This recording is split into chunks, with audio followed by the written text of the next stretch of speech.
वैशाख मास की शुक्ल पक्ष की नवमी तिथि को भगवान राम की पत्नी देवी सीता धरती पर अवतरित हुई थी। हम में से ज़्यादातर लोग रामायण के केवल उस संस्करण के बारे में जानते हैं जिसमें बहन शूर्पणखा की नाक कटने के बाद बदले की आग में झुलस रहा रावण देवी सीता का अपहरण कर लेता है।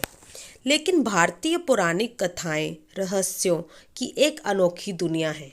मूल ग्रंथों शास्त्रों के अलावा ऐसी लोक कथाएं और मौखिक परंपराएं हैं जो इन महाकाव्यों को ज़्यादा आकर्षक बनाती हैं। इनमें से कई कथाएं आपको हैरान कर सकती हैं।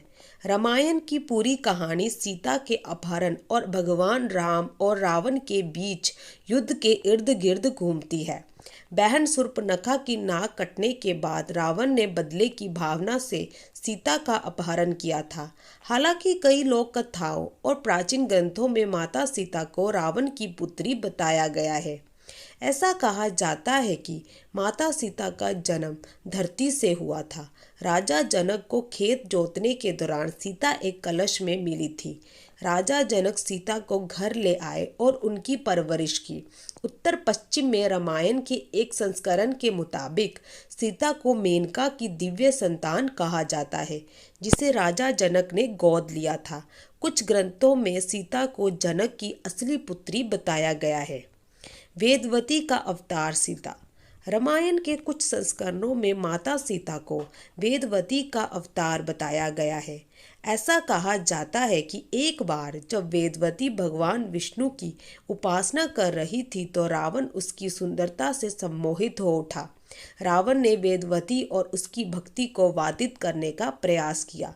इससे तंग आकर वेदवती ने खुद को चिता में झोंक लिया और अंतिम समय में रावण से कहा कि अगले जन्म में वही रावण के अंत की वजह बनेगी।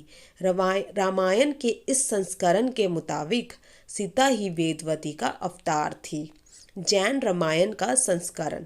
जैन रामायण का एक संस्करण सीता को रावण की असली बेटी बताता है।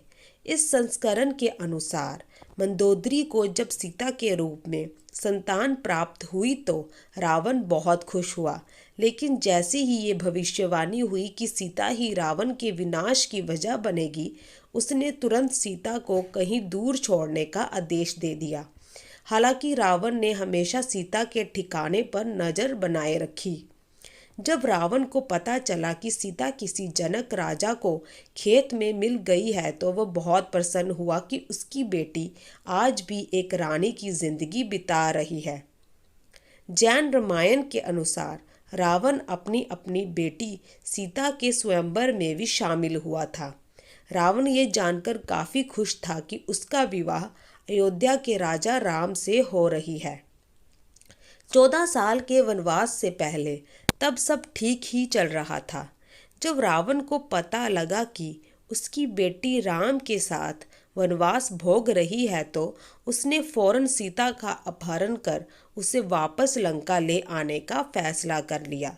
लोगों ने इसे रावण के प्रतिशोध के रूप में देखा, क्योंकि राम लक्ष्मण ने उसकी बहन शूर्पणखा की नाक काट दी थी। हालांकि रावण अपनी बेटी को दुखों के चुंगल से निकालना चाहता था। यहाँ तक कि रावण की पत्नी मंदोदरी ने भी सीता के प्रति उसके प्रेम को गलत समझा, क्योंकि वह नींद में उसका नाम दोहराता रहता था। अगर आपको हमारी ये वीडियो अच्छी लगी हो तो हमारे चैनल को लाइक, सब्सक्राइब, शेयर, कमेंट जरूर कीजिएगा। धन्यवाद।